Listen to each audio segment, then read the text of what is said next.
Hey guys, and welcome to the podcast. I'm really delighted about today's guest for the audience, the doctors, the dentists, the high income professionals. I have Wallis Tsai. She is based out of New York City, and she's actually a Wellesley alum. And she's going to talk to the audience about life, disability, and LTC insurance planning. She's going to talk about why doctors and a lot of finance professionals are the targets of bad financial advice and what she does to help clients solve it. So I'm really happy about the discussion. Wallis, welcome. Thanks so much for having me. Yeah. And briefly, I know your background, but introduce yourself to the audience and we'll dive into the questions. Yeah, sure thing. So I grew up outside of Cleveland, Ohio. And as you mentioned, I went to Wellesley College. And then my first job out of college was actually teaching English in China for a year on a fellowship. But then I entered the finance industry in 2002 full-time at Goldman Sachs.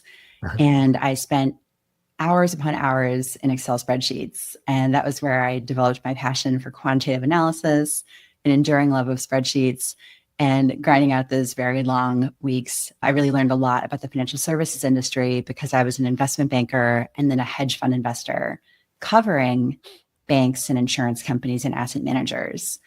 And so from learning the ins and outs of how these businesses operate, I started to see how often they were not delivering great outcomes for consumers. And then friends and colleagues would ask for advice. And oftentimes I was struck by just how hard it was to navigate successfully if you didn't have the benefit of the professional training that I had. And I just didn't think that was right. Like, you shouldn't need a decade of professional training to be a customer.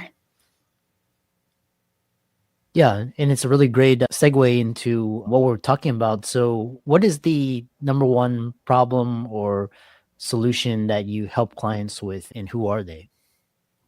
Sure thing. So we work in life insurance, disability insurance, and long-term care insurance. And we help clients make a plan that's aligned with their own goals, that helps them enjoy and spend more of their own money in the future, and really sets themselves and their loved ones up to have a comfortable, happy life experience, even if life throws some curveballs. So there's a risk management component, and then there's also a tax efficient investing and legacy planning component. Yeah. And so the next question I have for you is, we were talking about this in the green room. You talk about doctors and finance professionals being the number one target of bad advice. Is it the industry, or is it just their lack of knowledge? And what can listeners on the show do to help solve before coming to work with you? Yeah, sure thing. So my experience has been that oftentimes doctors are the recipients of some pretty bad financial advice. And yeah, I have loved ones and family members who are doctors. And so between like my professional experience and my family experience, yeah, I've developed this hypothesis, which I'd be curious about your opinion about. Doctors are broadly like a smart group of people, right? You don't get to be a doctor because you're like not a smart person. And I think especially for people who are used to being high achieving and feeling smart in the world, it can be especially uncomfortable to feel confused, right? No human enjoys feeling confused, but especially I think for people who aren't used to it, it's uncommonly uncomfortable. And so I think that can sometimes lead to a reluctance to ask the right questions or to trust their own judgments about what does or does not make sense, and maybe get pushed around or do something because you think it's what you're supposed to be doing. And it can often just go very badly. And I think on a related note, finance executives tend to also be a group of people who did well generally, or smart folks. And they, I think, especially because they have some adjacent subject matter expertise, it can be sometimes hard for them to identify what they don't know, or feel comfortable asking questions, because none of us like to look dumb. And sometimes asking a question leads to this uncomfortable moment where you worry that could happen. And that's often the root of really bad financial decisions. Yeah.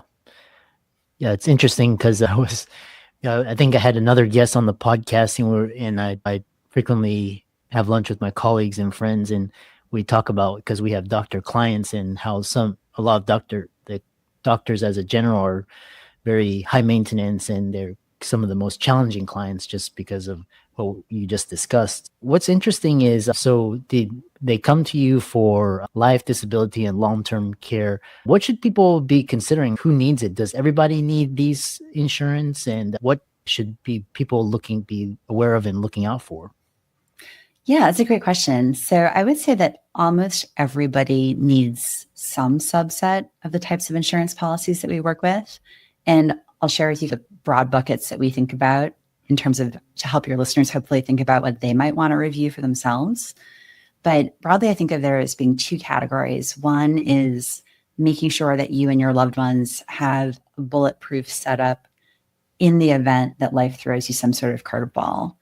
And oftentimes that curveball takes the form of a health issue, which obviously from a professional side, your audience sees a ton of, right? Like when somebody gets a difficult diagnosis or an accident that disrupts things.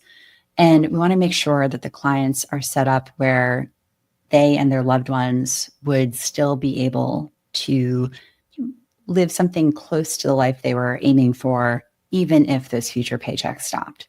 And so that's where things like disability insurance and life insurance come into play. Now, there's also a second bucket where for folks who are in the position like a lot of your audience members are, where they are able to save meaningful amounts of money and they're interested in growing that money and having more of it to spend and enjoy in the future. And we all have dreams about what life might look like 10, 20, 30 plus years from now. And there are appropriate uses of permanent life insurance. So things that sometimes get a bad rap online, like whole life insurance, variable life insurance, when used correctly in a facts-based and discerning way, those can actually be really great tools. But the trick is to have a framework for evaluating whether using those actually makes sense for a given person or family or not. And similar to medical advice, there are a lot of things that would be like great advice for one group of patients, but maybe totally inappropriate advice for another group. It's the same with insurance, where there's advice that would be great for some folks, terrible for others. But there are some universal principles, right? Like everyone would benefit from just reflecting on if I got seriously ill or injured, or another earner in my family did, or a care provider in my family did, would life be okay from a financial perspective? Right? That's just a universal principle that I think everyone will end up being happier down the road if they take a moment to think about and act on that. Yeah, that's a great response. And the next question I have for you is the first question is does the audience need either life or disability long-term care? The second question is once you decide which where to allocate in each of these buckets, how much should be people considering and what are the factors to consider in determining how much insurance you need? Yeah, that's a really big, excellent question. And I'll try to break it down into like pieces that hopefully resonate with like different people at different phases of their career and their lives. But I would say that anybody who's generating income definitely needs to check in on their disability insurance situation.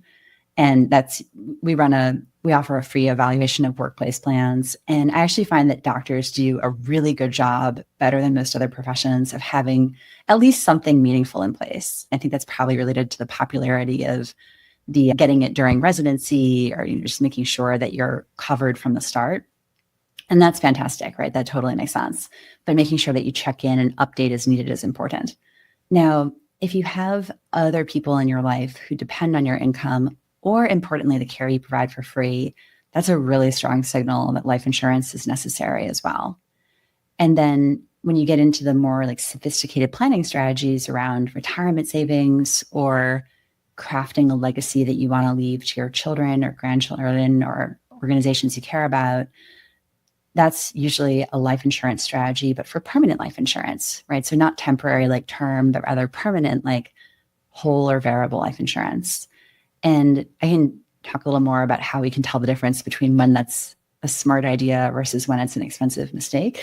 But I'll just answer your question about long-term care first, which is that long-term care can be a really great tool for a couple things. And I think for your audience, probably there are a lot of people who feel like, I've worked and saved. I can handle that if it comes up for me down the road. It's okay. And I'd offer a couple thoughts on that. One is that you might want to just check in on a facility that's actually the type of place you'd be excited to go to and just test your assumptions about what it really costs. Because it is shocking. Like I was looking into some places for some loved ones recently, and it was like $25K a month and above for a nice place in Manhattan. And so just update your assumption. But then also secondarily, long-term care insurance can function for your adult children as a prepaid buffet ticket where it's like, hey, and this is how I envision it for my own children. I want them to feel like mom already took care of this plan. And if she needs a bunch of care and support, we need to go redeem this ticket with the insurance company, and a big like tsunami of money just gets unleashed, right, to throw at this problem. And I don't want them to feel like the money that's spent on me in that scenario is competitive with any sort of legacy that I might leave to them or my grandchildren. And it can also be useful for smoothing over relations between adult siblings that have to make decisions about mom and dad's care. Because if you feel like you're just punching a prepaid ticket and then somebody else's money is helping you address this health crisis that your parent is experiencing, that just leads to a much more peaceful and easy life experience for the grown-up children who are helping mom and dad. So those are like things to think about when considering like life, disability, and long-term care. But I'll pause there because I know it was a big question with a lot of aspects of the answer. No, that's a good segue. And because you also alluded to whole life and variable life. And so what factors should one consider when looking at these? Because I know it's quite common. They're quite popular and you hear these terms, but what should people be on the lookout for? And are these products a good fit for them? Yeah, that's a great question. And there's a ton of online content on these topics too, right? And oftentimes it's like very strongly opinionated one way or the other. And that's interesting to me because, again, like the advice is right for some people in some situations and wrong for some people in other situations. And I really like to run evaluations such that you get a facts-based answer that is immune to anyone's like hopes or biases about what the outcome might be, right? You want to get like a proper test done, like as objective as possible. And so that's how we do it for clients. But the way that we think about permanent life insurance at a high level is that if term doesn't meet your needs, right? If your need for insurance is not temporary and you want to own a policy that lasts your entire life, then it's worth exploring permanent. And permanent is a category that includes several different variations of insurance.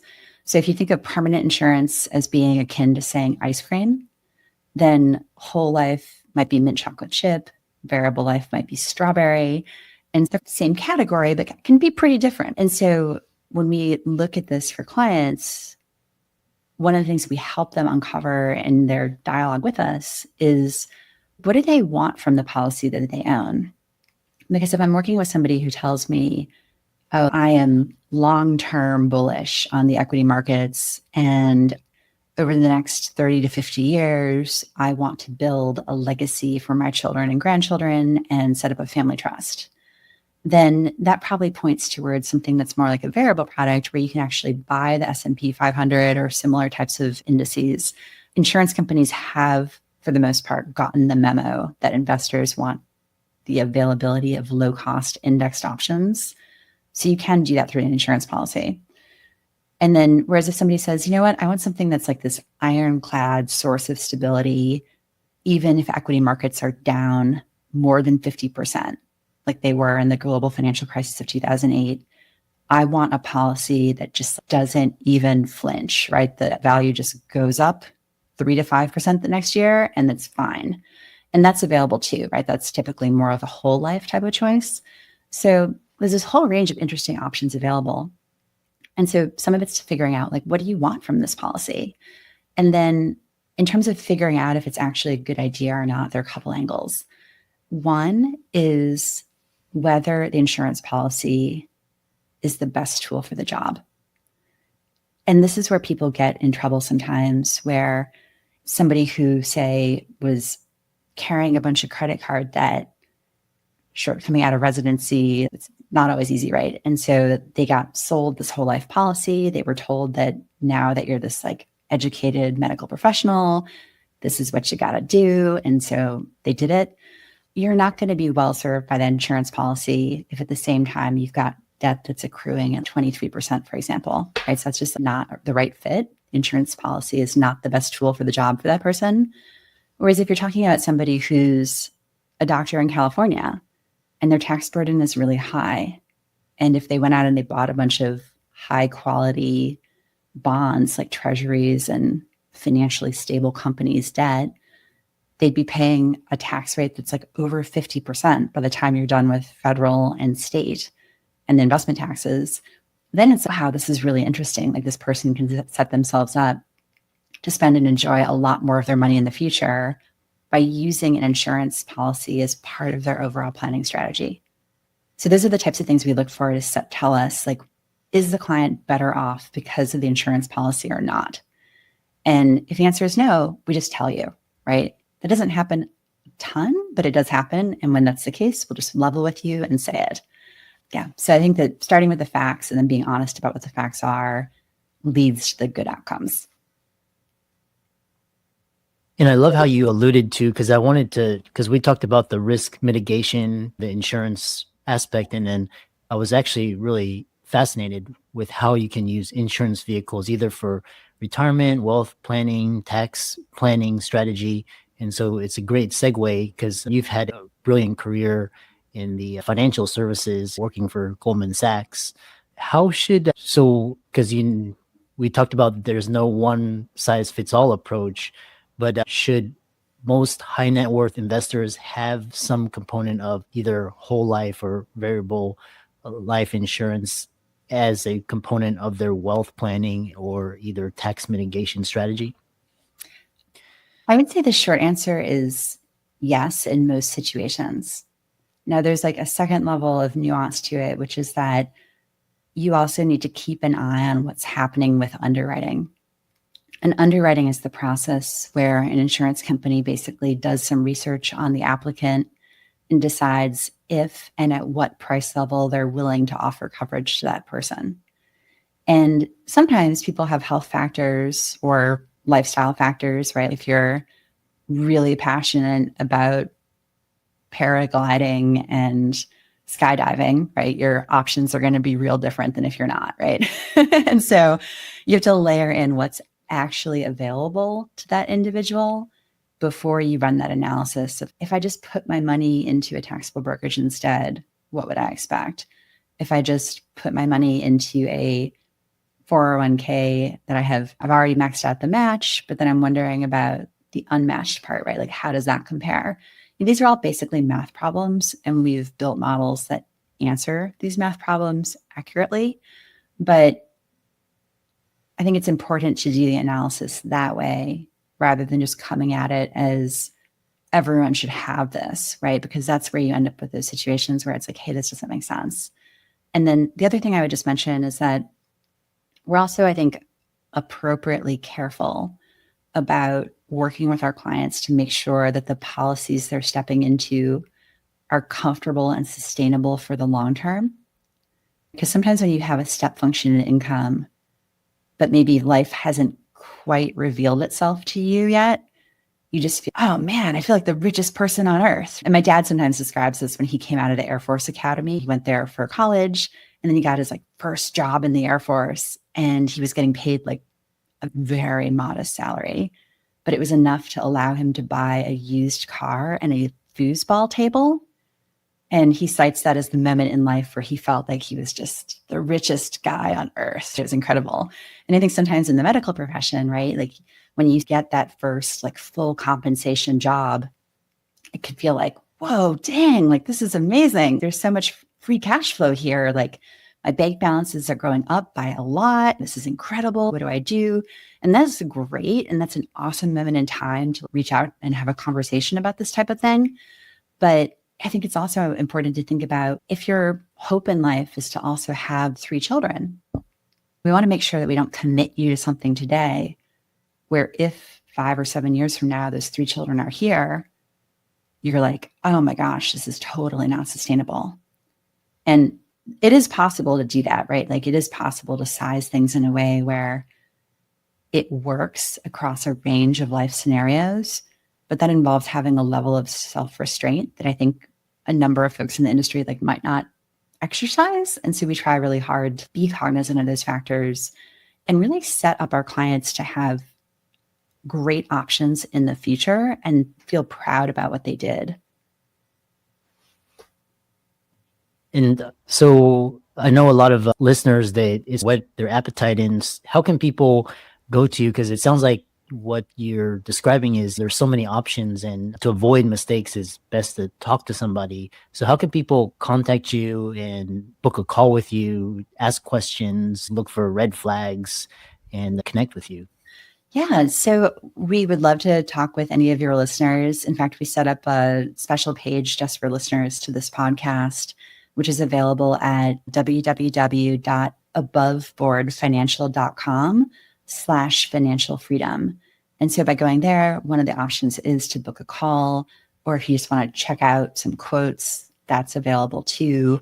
But would love to talk with people about these things. And I think that it's great to get started with learning a little bit about what might be possible. And then everyone is well positioned to make an informed decision, right? Like knowing what the options are for them.